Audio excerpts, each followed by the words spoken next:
नवंबर 2025 में rare earth permanent magnet scheme आरंभ की गई थी। अब हम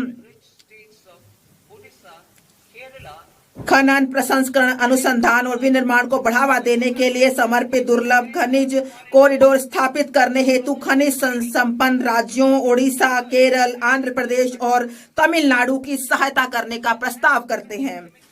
घरेलू रासायनिक उत्पादन बढ़ाने और निर्यात निर्भरता कम करने के लिए हम क्लस्टर आधारित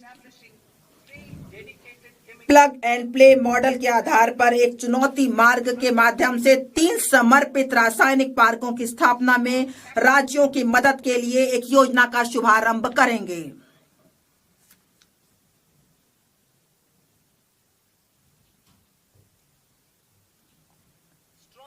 मजबूत पूंजीगत वस्तु सामर्थ्य सभी देश क्षेत्रों में उत्पादकता और गुणवत्ता का निर्धारक है। इस क्षमता के निर्माण हेतु मैं निम्नलिखित का प्रस्ताव करती हूं।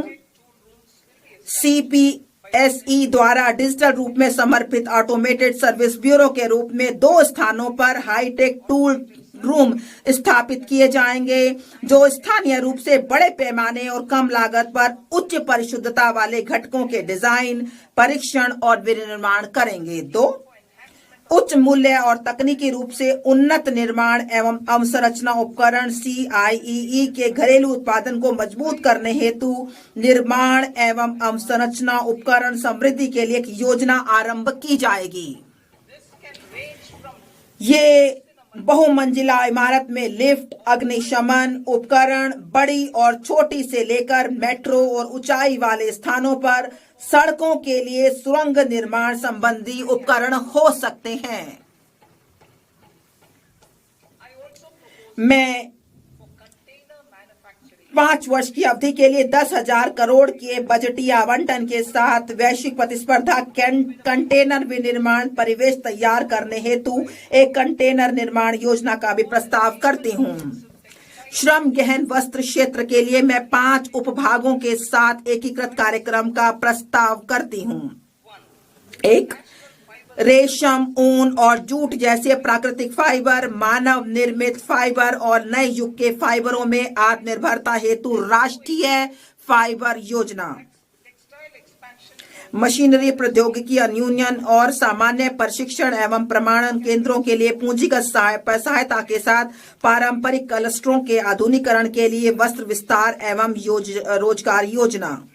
3 मौजूदा योजनाओं को एकीकृत एवं सुदृढ़ करने और बुनकरों एवं कारीगरों के लिए लक्षित सहायता सुनिश्चित करने के लिए राष्ट्रीय हथकरघा एवं हस्तशिल्प कार्यक्रम।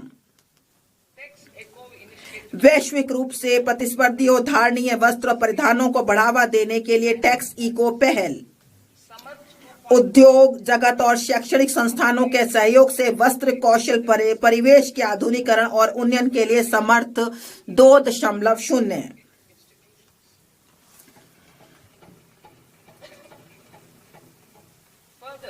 इसके अलावा मैं प्रस्ताव करती हूं कि चुनौती मोड में मेगा टेक्सटाइल पार्क स्थापित किए जाएंगे। वे तकनीकी टेक्सटाइल के मूल्यवर्धन पर भी ध्यान केंद्रित कर सकते हैं। मैं खादी, हथकरघा और हस्तशिल्प को सुदृढ़ करने के लिए महात्मा गांधी ग्राम स्वराज योजना का शुभारंभ करने का प्रस्ताव करती हूं। इससे वैश्विक बाजार समृद्धता और ब्रांडिंग में सहायता मिलेगी। यह प्रशिक्षण, कौशल, प्रक्रिया और उत्पादन गुणवत्ता को सुसंगत बनाएगा और सहायता प्रदान करेगा। यह हमारे बुनकरों, ग्रामीण उद्योगों, एक जिला एक उत्पाद पहल और ग्रामीण युवाओं को लाभान्वित करेगा। भारत में उच्च गुणवत्ता वाले खेलकूद के सस्ते सामानों के लिए एक वैश्विक केंद्र के रूप में उभरने की संभावना मौजूद है। मैं उपकरण डिजाइन एवं सामग्री विज्ञान में विनिर्माण, अनुसंधान और नवाचार को बढ़ावा देने हेतु खेलकूद के सामानों के लिए एक समर्पित पहल का प्रस्ताव करती हूं।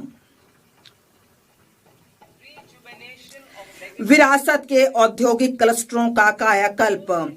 मैं अवसंरचना और प्रौद्योगिकी उन्नयन के माध्यम से उनकी लागत, प्रतिस्पर्धात्मकता और दक्षता में सुधार करने के लिए 200 विरासत के औद्योगिक क्लस्टरों को पुनर्जीवित करने के लिए एक योजना शुरू करने का प्रस्ताव करती हूं।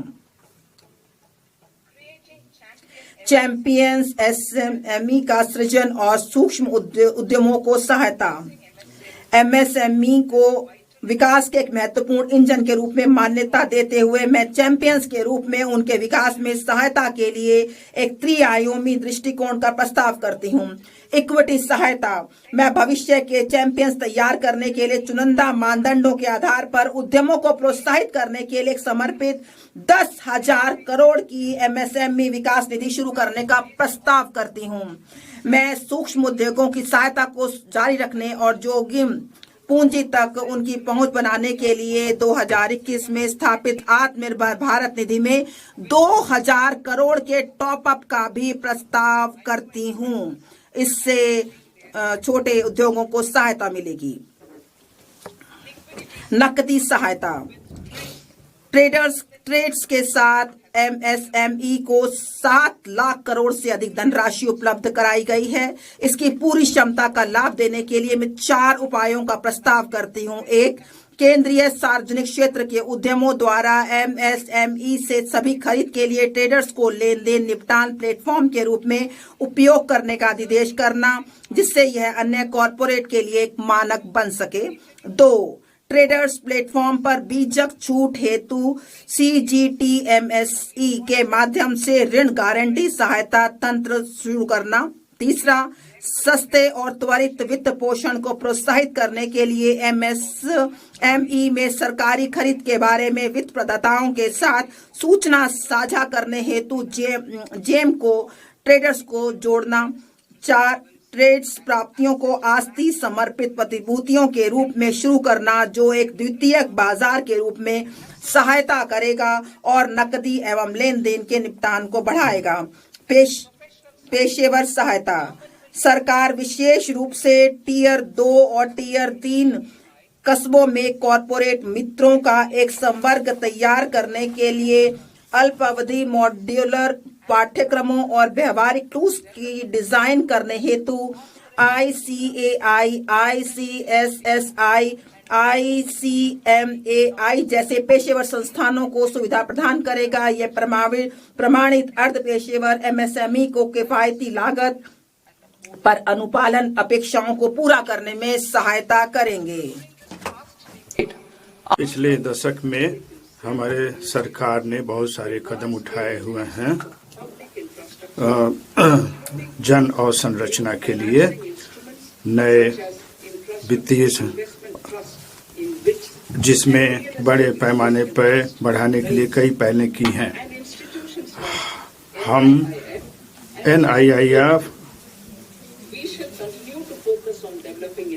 हम सार्वजनिक अवसंरचना को बड़े पर बढ़ाने के लिए कई पहलें की हैं। हम 5 लाख से अधिक आबादी वाले टियर 2, टियर 3 शहरों में अवसंरचना के विकास पर जोर देना जारी रखेंगे, जिन्हें विकास केंद्र बनाने के लिए विस्तारित किया गया है। सरकारी कैपेक्स वर्ष 2014-15 में 2 लाख करोड़ से कई गुना बढ़कर वित्त वर्ष 2025-26 में 11.2 लाख करोड़ हो गया है।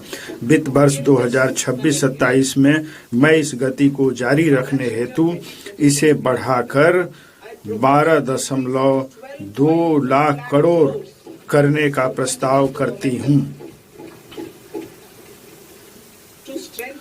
और संरचना विकास और निर्माण चरण के दौरान जोखिमों के संबंध में निजी डेवलपर्स के विश्वास को मजबूत करने के लिए मैं ऋणदाताओं को दूरदर्शिता से सुविचारित आंशिक ऋण गारंटी उपलब्ध कराने हेतु एक अवसंरचना जोखिम गारंटी निधि स्थापित करने का प्रस्ताव करती हूँ। पिछले वर्षों के दौरान REITs परिसंपत्ति मुद्रीकरण के लिए एक सफल उपाय बनकर उभरे हैं। मैं समर्पित REITs की स्थापना के माध्यम से CPSE की महत्वपूर्ण रियल एस्टेट परिसंपत्तियों की रिसाइकलिंग में गति लाने का प्रस्ताव करती हूँ। कार्गो के पर्यावरण अनुकूल आवागमन को बढ़ावा देने के लिए मैं निम्नलिखित प्रस्ताव करती हूँ। पूर्व में डानकुनी से पश्चिम में सूरत को जोड़ते हुए नया समर्पित मालवाहक कॉरिडोर बनाना, तालचर और आंगुल जैसे खनिज समृद्ध क्षेत्रों तथा कलिंगा नगर जैसे औद्योगिक केंद्रों को पारादीप और धमरा पत्तनों से जोड़ने के लिए उड़ीसा में NW5 से शुरू करते हुए अगले 5 वर्षों में 20 नए राष्ट्रीय जलमार्ग NWU शुरू करना।